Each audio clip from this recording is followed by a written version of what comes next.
अस्सलाम वालेकुम। आज का इजी क्वेश्चन है सिद्ध कीजिए कि √3 एक अपरिमेय संख्या है। एग्जाम में कई बार पूछता है। जैसे में यहाँ पे एग्जाम्पल का क्वेश्चन है, एग्जाम्पल नंबर 9। सिद्ध कीजिए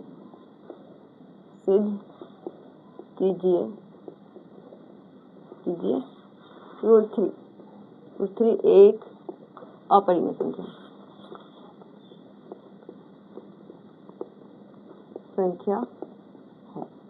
अब ये हमें प्रूफ करने के लिए दे दिया कि प्रूफ करना है कि √3 क्या है, एक अपरिमेय संख्या।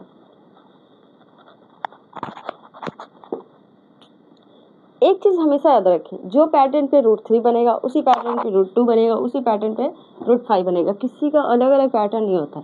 इसीलिए कभी भी क्वेश्चन को याद करने की जरूरत नहीं, हमें पैटर्न समझने की जरूरत है कि हमारा पैटर्न क्या है क्या नहीं। अब हम बनाने के लिए अगर स्टार्ट करते हैं लेट, तो लिखा हुआ सिद्ध कीजिए कि √3 एक अपरिमेय संख्या है। तो √3 पे आ रहा है तो हम लिखेंगे माना √3 एक क्या है, परिमेय संख्या है।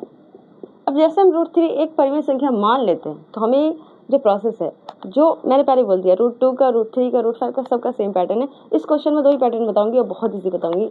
एक बार प्रैक्टिस कर लोगे तो फिर डाउट नहीं होगा। तो माना √3 एक परिमेय संख्या है तो लिखेंगे परिमेय संख्या की परिभाषा से। जैसे परिमेय संख्या की परिभाषा क्या होगा, यहाँ होता है p/q = √3। अब हमें एक चीज याद रखना है कि √3 यहाँ पे क्या होगा ना, p और q दो पूर्णांक है, ये लिखना होगा।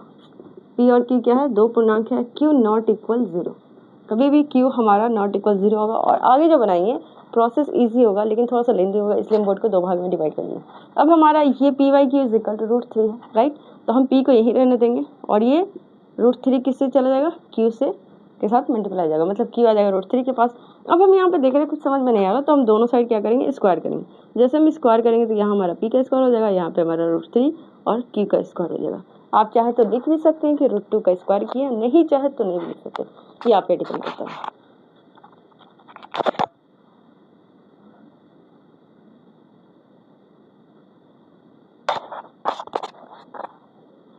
ये आप पे डिपेंड करता है। तो यहाँ पे लिखेंगे p² = 3q का होल स्क्वायर। अब हमारा ये हो जाएगा, हमारा ये p², यहाँ पे ये p² = होगा हमारा √3 का स्क्वायर 3 होगा और q का स्क्वायर हमारा q होगा। सेम हम क्या करेंगे, यहाँ पे एक स्टेटमेंट लिखना है, चूंकि p² का एक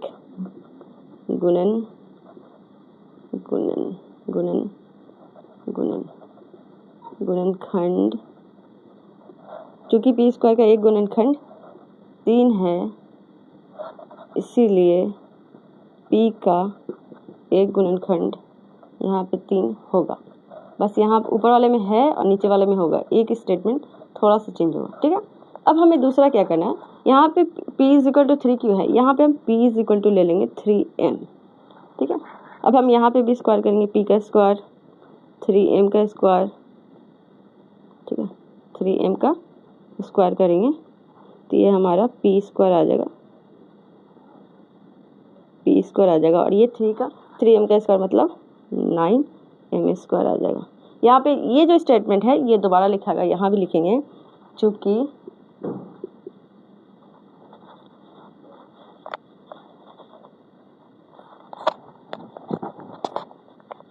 अब हमें यहाँ पे क्या करना है, स्क्वायर कर लिए। अब हम यहाँ देख रहे हैं कि ये हमारा इक्वेशन 1 है और ये हमारा इक्वेशन 2 है, तो हम लिखेंगे समीकरण 1 और 2 से।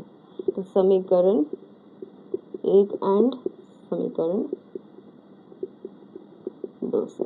जैसे हम समीकरण 1 देखें, समीकरण 1 2 से ले, एक में हमारा p = क्या 3q, दूसरा में हमारा क्या p = क्या 9m। तो अब हम इसी को इक्वल करेंगे तो यहाँ हमारा हो जाएगा 3q² = 9m²।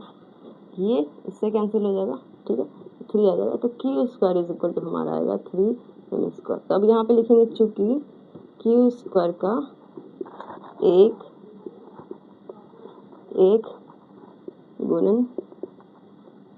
गुणनखंड 3 है, क्या लिखेंगे, चूँकि क्यू स्क्वायर का एक गुणनखंड 3 है इसीलिए क्यू, यहाँ पे क्यू स्क्वायर करेंगे इसलिए क्यू, यहाँ पे क्यू स्क्वायर होगा, यहाँ पे क्यू होगा, यहाँ पे पी स्क्वायर होगा, यहाँ पे पी होगा, क्यू स्क्वायर का एक गुणनखंड 3 होगा।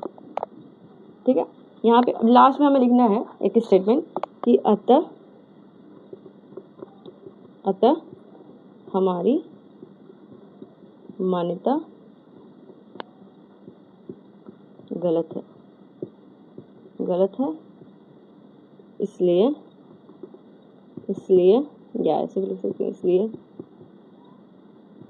इसलिए √3 एक अपरिमेय संख्या है। देखिए कितना इजी है।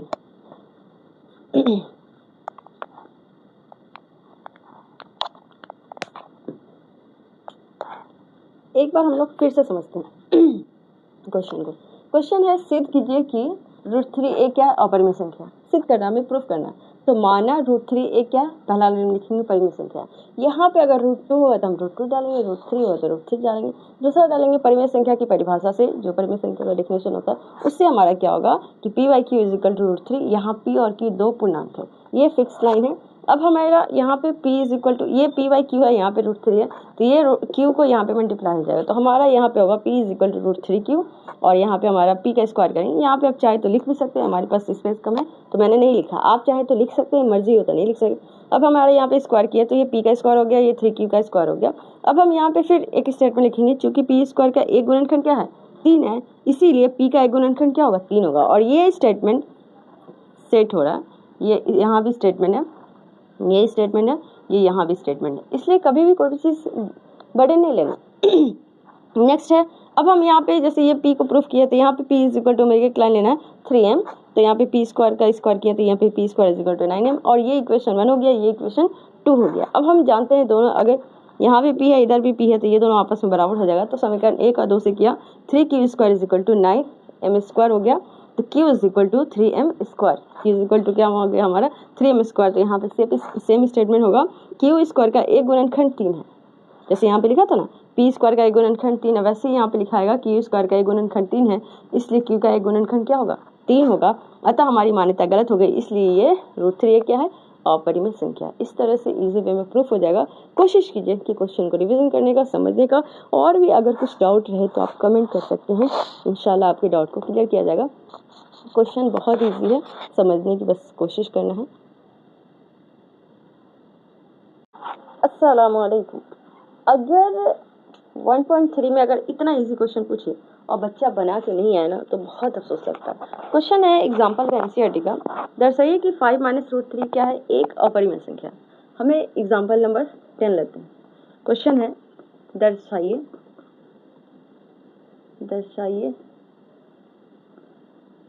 कि 5 - √3 क्या है, एक अपरिमेय संख्या है।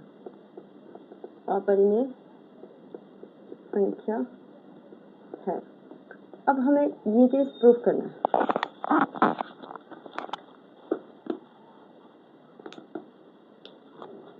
क्वेश्चन है दर्शाइए कि 5 √3 एक अपरिमेय संख्या। तो जब भी एक परिमेय है और एक अपरिमेय है और इस तरह का क्वेश्चन दो तो समझ लो कि क्वेश्चन बहुत इजी दिया और 2 मिनट में बन जाएगा, और ये एग्जाम में आता है 2 ही नंबर का आता है। तो 2 नंबर के क्वेश्चन के लिए क्यों ज्यादा टेंशन लेना। तो पहले सबसे पहले लिख लेंगे माना, सॉल्यूशन में लिखेंगे, सॉल्यूशन में माना 5 - √3 एक क्या है, परिमेय संख्या है। क्वेश्चन हमारा ये है, ये भले क्वेश्चन में एग्जाम में दे दिया कि अपरिमेय, लेकिन हमें शुरू में स्टार्टिंग में लेना है कि 5 - √3 क्या है, एक परिमेय संख्या है। अब हमारा यहाँ पे हो जाएगा परिमेय संख्या की परिभाषा से। अब हमारा जो परिभाषा होगा वो क्या होगा, परिभाषा के अकॉर्डिंग होता है हमारा इधर 5 यहाँ पे 5 - √3 = हमारा इधर हो जाएगा p/q। हमें इधर हमेशा p/q लेके आना, यहाँ 5 - √3 है। अब हमें यहाँ पे लिखना है कि यहाँ p और क्यू दो क्या पूर्णांक है, यहाँ पी और क्यू पूर्णांक है और क्यू नॉट इक्वल 0। ये भी याद रखना है कि हमें क्यू का वैल्यू 0 नहीं करना। अब हम देख रहे हैं यहाँ 5 माइनस रूट 3, इधर ये माइनस में थे, इधर हम भेज देते हैं तो ये 5 हो जाएगा, इधर रूट 3 आ गया तो प्लस हो गया, और ये p इधर है प्लस में तो इधर आ गया माइनस हो गया। अब हम इधर एलसीएम लेंगे तो नीचे में q हो जाएगा और ये 5q होगा और minus p is equal to root 3। अब देखिए ये रूट वाला है, ये बिना रूट वाला है, यही पे हमें आंसर मिल गया। यहाँ 5q माइनस p बटा q एक क्या परिमेय संख्या है, जबकि रूट 3 एक अपरिमेय, रूट 3 क्या है, एक अपरिमेय संख्या है। क्या हो गया देन, क्या हो जाएगा, अतः हमारी मान्यता क्या हो गई, गलत है। नीचे का दिख रहा ना, हाँ, इसीलिए क्या हो गया कि 5 माइनस रूट 3 एक अपरिमेय संख्या है। अब देखिए इसको प्रूफ करने में कितना टाइम लगा। अगर सपोज डेट ये मान लेते हैं, कि किसी को नहीं समझ में आया, फिर से हम एक बार समझाने की कोशिश करेंगे। क्वेश्चन है माना 5 माइनस रूट 3 एक क्या है, परिमेय संख्या। फर्स्ट स्टेप में हम परिमेय संख्या ही मान के लेके चलेंगे। दूसरा है परिमेय संख्या की परिभाषा से 5 minus root 3 is equal to P by Q. यहाँ पी और क्यू दो क्या पूर्णांक है और क्यू नॉट इक्वल 0 होगा। क्यू का वैल्यू क्या होगा, 0 के इक्वल नहीं होगा। 5 minus P by Q is equal to root 3 होगा। ये जैसे लिखा हुआ था, ये माइनस में था तो इधर प्लस भेज दिए, ये इधर प्लस में था तो माइनस हो गया। ये एलसीएम लेंगे तो ये 5q हो जाएगा, ये p माइनस में होगा, ये q हो जाएगा, इज इक्वल टू रूट 3। यहाँ पे लिखेंगे यहाँ 5q माइनस p बटा q एक परिमेय संख्या है, जबकि रूट 3 एक क्या है, अपरिमेय संख्या है। देखिए कॉमन सी बात है, ये रूट में नहीं है, इसको क्या लिख सकते हैं कि ये परिमेय संख्या है, जबकि ये रूट में है तो इसको हम क्या लिख सकते हैं कि एक अपरिमेय संख्या है। ऐसे में हमारा स्टेटमेंट ही गलत हो रहा है कि एक परिमेय और एक अपरिमेय है, अतः हमारी मान्यता गलत है। इसीलिए 5 माइनस रूट 3 क्या होगा, एक अपरिमेय संख्या होगा। और लास्ट में हमें यहाँ पे लिखना है क्या, लंबा चौड़े स्टेटमेंट में प्रूफ लिखना है। ये हो गया प्रूफ, क्वेश्चन सॉल्व हो गया। मिलते हैं नेक्स्ट वीडियो में, बाय बाय।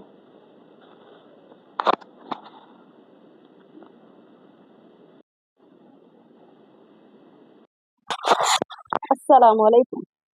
आज का एग्जाम्पल क्वेश्चन है 11, राइट। 11 जो एग्जाम्पल क्वेश्चन, उसमें क्वेश्चन है दर्शाइए कि 3 रूट 2 एक अपरिमेय संख्या है। दर्शाइए कि 3 रूट 2 एक अपरिमेय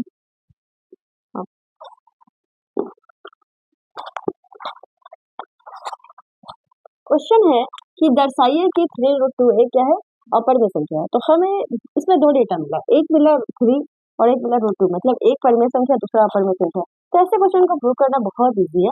सबसे पहले लिखेंगे कि माना, यहाँ पे सॉल्यूशन करके, ठीक है, माना 3 रूट 2 एक क्या है, परिमेय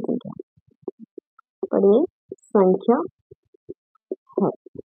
अब जैसे हम परिमेय संख्या को मान लेते हैं तो हमारा यहाँ पे होगा 3 root 2 is equal to P by Q, और लिखेंगे यहाँ p और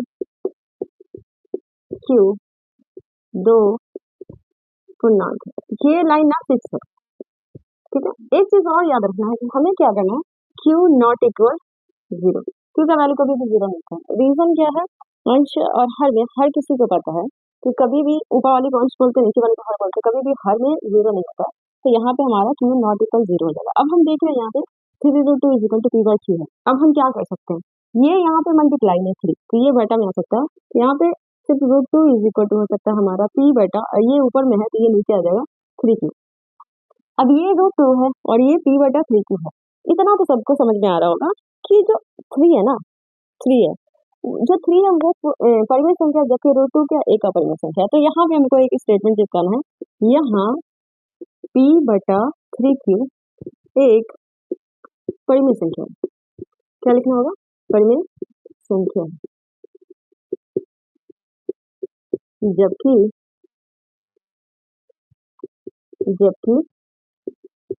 रूट 2 एक अपरिमेय संख्या,